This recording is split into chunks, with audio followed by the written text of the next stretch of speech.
Today, I'm going to talk about a game called Splinter Cell.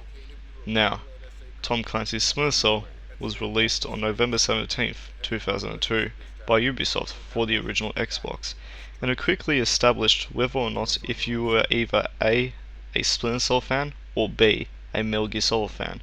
By the way, I'm a Metal Gear Solid fan. Sorry Splinter Cell. But this game had the most kick-ass stealth gameplay anyone had ever seen. I would say that Metal Gear and Splinter Cell do something better than the other, gameplay wise. More on that later.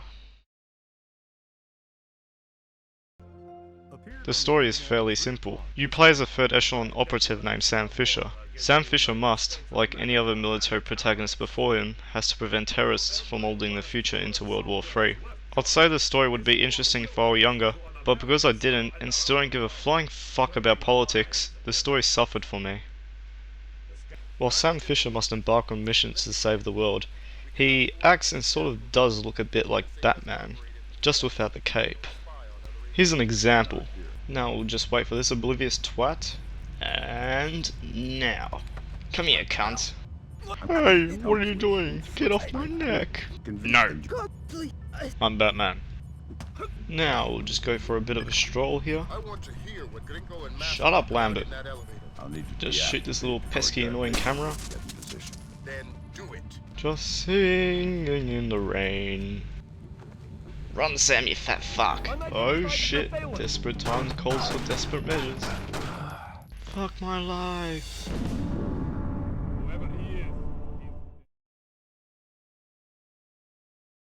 This game, it has the best stealth mechanics ever. It's like Metal Gear Solid's gameplay, but better. Actually, that's debatable. In Metal Gear you could snap enemies' necks, but in Splinter Cell, you can hide in the shadows. The meter in the bottom right shows if you're completely in the shadow, or if you can be seen from any location. If the meter tips to the left side, which is dark, you cannot be seen unless you're within breathing distance.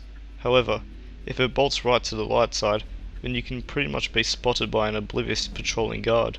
Like this dickhead. If I move too close to the window, he'll spot me. However, if I sit right here, he won't notice me. Just a small example why this game's awesome. Another reason why Splinter Cell's awesome can be seen right here. Who's Ivan? Did you see that? Rewind a bit if you didn't. What you should have seen here was one out of two things. First being that of choice. Now you might also ask this. Choice, you say? What choice? What bollocks is he talking about? Well, the bollocks I was talking about was this. You can shoot everyone in your path, but I know that's not the preferred method because if you do that you're likely to get shot and killed yourself. However, it does work. It's just a lot more harder to do it that way. The other way you could do it is by playing stealthy. Playing stealthy means using darkness to your advantage. That could also mean shooting all the lights in your path, or you could use the natural darkness in the game.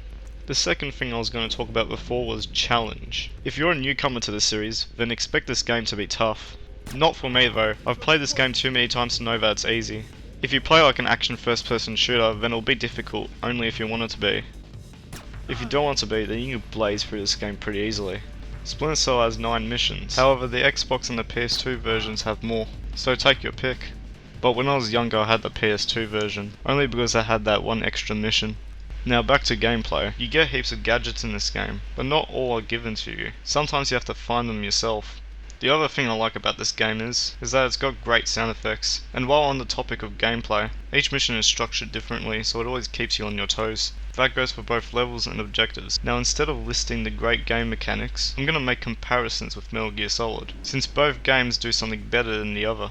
Well, they both do something that the other doesn't. Metal Gear has great replayability, but that cannot be said for Splinter Cell though. With the first Metal Gear Solid you can get either a good or a bad ending, or you can get items that you didn't get before. With Splinter Cell there's not really much reason to replay the missions again. Maybe if you want to do a speedrun then yes, but other than that, no reason. At least that's what I think.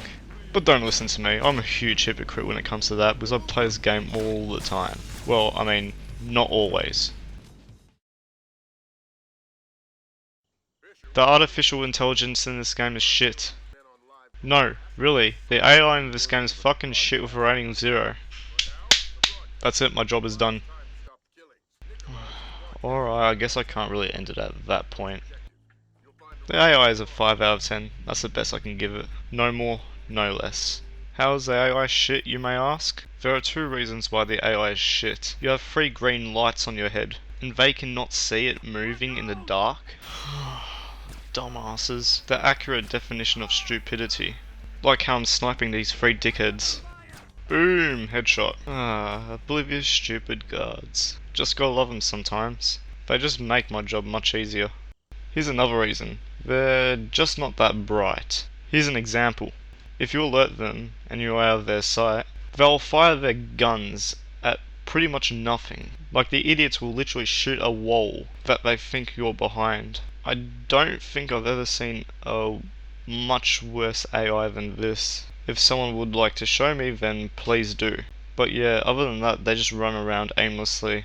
Oh shit, the enemy's right there, we're not gonna use our guns. Or at least, like, not straight away. So you see, they just make the game a lot more easier than it already is. Why make a game hard when you can make it easy? Logic refined. Even on the hardest difficulty setting, it's still easy.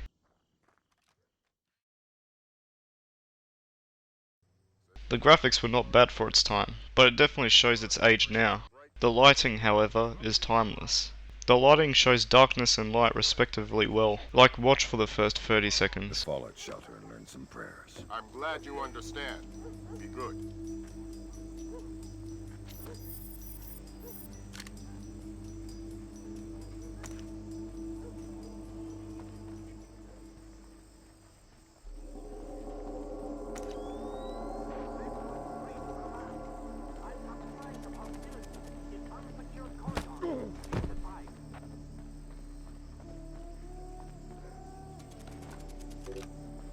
Seems like now you understand.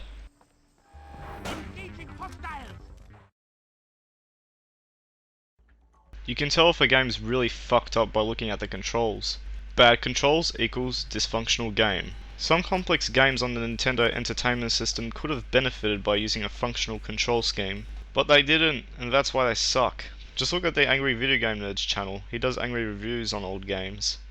Gaming history has shown us both good and bad controls, so it shows developers that if they're gonna make a complex game, make the controls understandable. But does Splinter Cell have good controls? That is the big question. I can tell you straight away, it does. It's pretty shit on the PC, but on the console versions, it's pretty good. I'd say either get it on the PS2, Xbox, or the GameCube, or if you want you can get the HD trilogy. Just do yourself a favour and don't get it on the PC. The main two reasons are difficult controls and lack of content. Besides, I bet you want good controls and more content. Go off the consoles, that's all I'll say.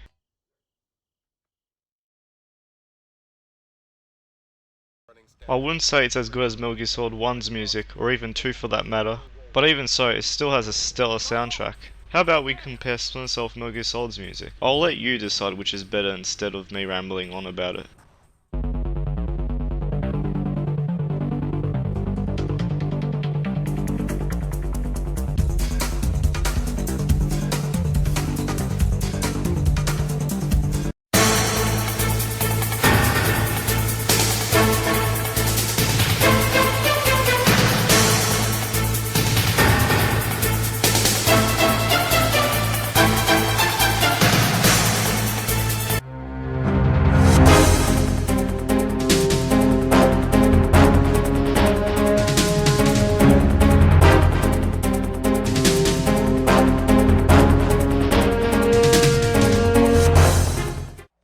So which one did you like? Leave a comment in the section below and let me know.